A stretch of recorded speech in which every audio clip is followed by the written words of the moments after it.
Welcome back to Skippers, presented by Owner's Box Fantasy Sports. Once again, Jeremy and I are going to help you build and manage the best possible fantasy baseball team for 2021. Today's segment, we're going to do our reliever outlook. We give you our best reliever, our bust of a reliever, and one sleeper. You want to get right into it, Jer?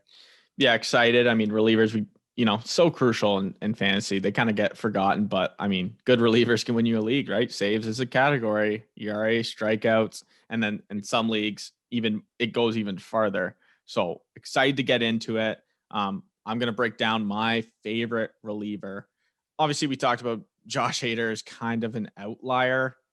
So we kind of wanted to stay away from him. Like we both decided that. Yeah. So I'm going to go with Liam Hendriks of the Chicago White Sox, ranked number 2. I love this guy. I mean, just an absolute stud with Oakland. You kind of wonder though, like, where did this guy come from, right? Like he wasn't very good with the Jays. His velocity was down. This guy just discovers his fastball now, throws heat, like you said before, Abe, to me. Like he can hit 100. Like that's just crazy. The guy had a 40.2 K percentage last year and a 3.3 base on balls percentage. Like that combo is just deadly. And you talk about why is he so good right now? Is it luck? Is it the situation? Was it because he was in Oakland, which isn't a very hitter friendly park? No, it's because he's completely changed how he throws. He throws his fastball now 70% of the time, a complete 180 change from when he was in 2018. So 2019, 2020, he's been nasty. Discovering that fastball and trusting that fastball, I think he's in a great situation with the White Sox, closers have had success when they weren't even good, and now they're amazing. The only thing I worry about are the White Sox going to be blowing out teams constantly. I don't think so. I think they're going to be closer games. I think he's going to have plenty of opportunities with the White Sox.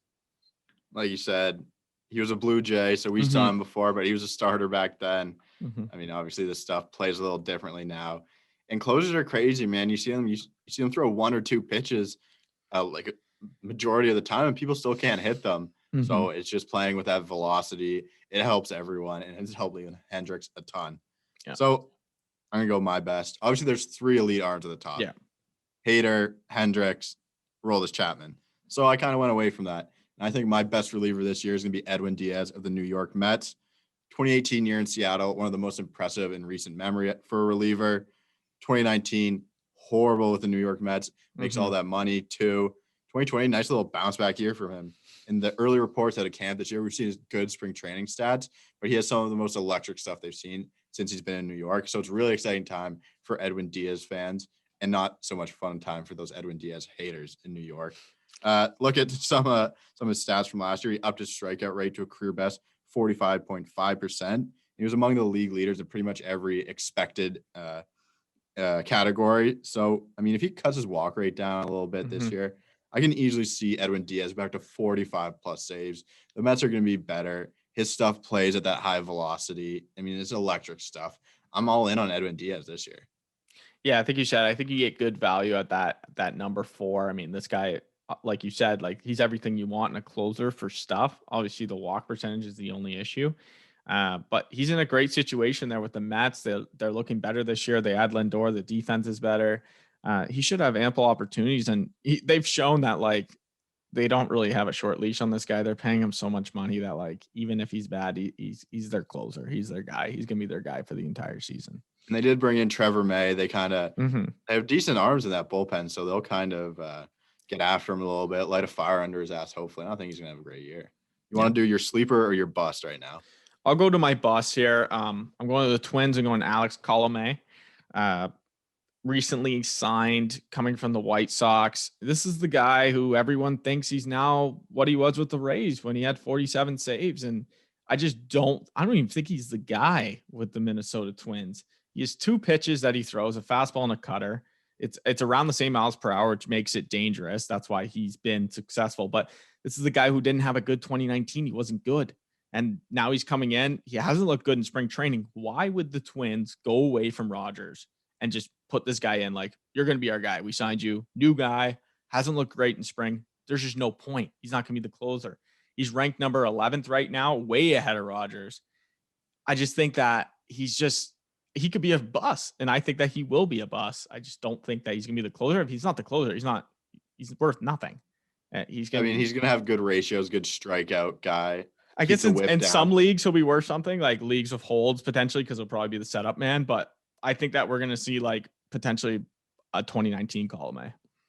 Yeah. So there, I mean, I don't hate that. I agree with you. I think Taylor Mhm. Rogers is going to be the guy. So that's why Colome going before Taylor Rogers doesn't make too much sense to me. In a lot of, I've seen it in most of my drafts that Colome goes before Taylor Rogers, and I'm just not sold on him being the ninth inning guy. So why take him there?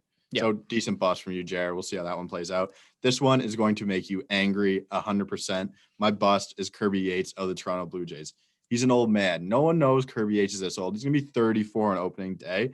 And last year, he threw 101 pitches. I mean, obviously not a great year. It was a wash. He gets surgery for bone chips removed from his elbow. I mean, I'm not taking the risk this year with Kirby Yates. What do you have to think about that? When you told me this, I almost spat my coffee on the floor. I was going to put him as my sleeper, but Kirby Yates is just like, we looked at his 2018, 2019, and this guy was just like, there was no stopping this guy. Yeah. So 2019 percentile rankings, exit velocity against 88th percentile, expected weighted on base 100th percentile, expected slugging 100th percentile, expected ERA 100th percentile. Like these numbers are off the charts, and I'm not going off numbers here. This is a feel thing for me. Maybe I'm out of pocket right here, but this is my thought on the bus. It's not based on numbers. So I actually got some stats because of, well, I was going to put him as my sleeper. But I mean, why was this guy so good in 2018, 2019? He developed a split finger out of nowhere. Develops a split finger that's just like nasty combined with his fastball. He doesn't throw very fast. He averages 94, which is obviously fast, but as a closer, it's not crazy. Yeah. 0.164 in 2018, and then 0.153 hitters hit against that split finger. If that split finger is working, he's going to see success. Ken Giles saw success with a bad Blue Jays team. This Blue Jays team is good. He's going to have ample opportunities. And like I said, I do not think that there is a good second option ever since they got rid of Bass. So, I mean, you'll argue that there is a good second option, but I think that they're just going to let this guy ride in that closer spot, and he's going to see great success. Jordan Romano is the great second option. I'm going to say it right now. Sleeper, another late sleeper candidate. So you said the name. You want to get into your sleeper? Yeah. So obviously I mentioned Anthony Bass. The Jays didn't get him, but the Marlins did. And he is going to have that opportunity with the Marlins. Manager has come out and said that he will be closing, most likely. Not saying like he'll be closing, but he pretty much hinted that he's going to be their guy.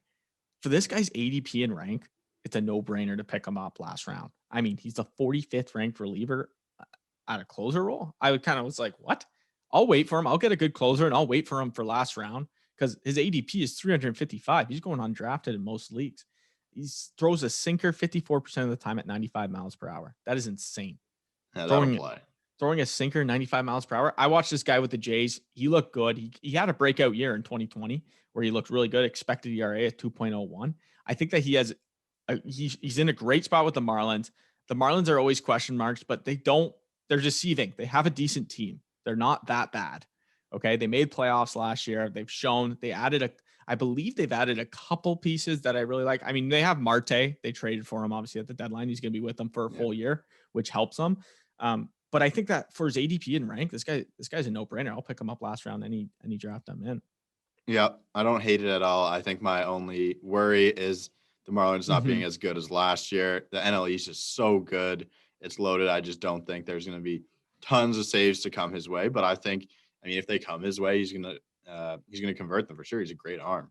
So not a bad pick for a sleeper for a guy who's possibly going undrafted in your leagues. Unfortunately, my sleeper is a guy who is going to be drafted in your leagues. The 15th ranked reliever. The only reason I'm taking this pick is because I don't hear a lot of people in the industry really talking about this guy much, and that's Ryan Presley of the Houston Astros. 15th ranked reliever, said that already. Numbers kind of fell off a bit last year from the previous 2 years. He had a 1.33 whip and a 365 batting average on balls in play, which isn't great for him. But once again, he's slated to be the closer on a Houston Astros team that I think is going to be very good this year. Cheating scandal last year, kind of call that one a wash. He still made the playoffs, but I mean, they just weren't all mentally there last year. So I think it's going to be a good year for Ryan Presley. 35 plus saves. I'm guessing, for Ryan Presley, and he's obviously going to help you in the positive ratios as well. So he's my sleeper, 15th ranked guy. Your thoughts? Yeah, I think that Presley obviously is a little like he's not. I guess he's not like your typical sleeper, but he could go into that top 5. I mean, it really depends on how the Astros are. I mean, they're coming off that cheating scandal. How are they gonna? Is it going to be a big factor this year? Are people like still have that in their minds or what? But the Astros are the Astros legit, and we're going to find out. Like, are they still good? Are their top players still good?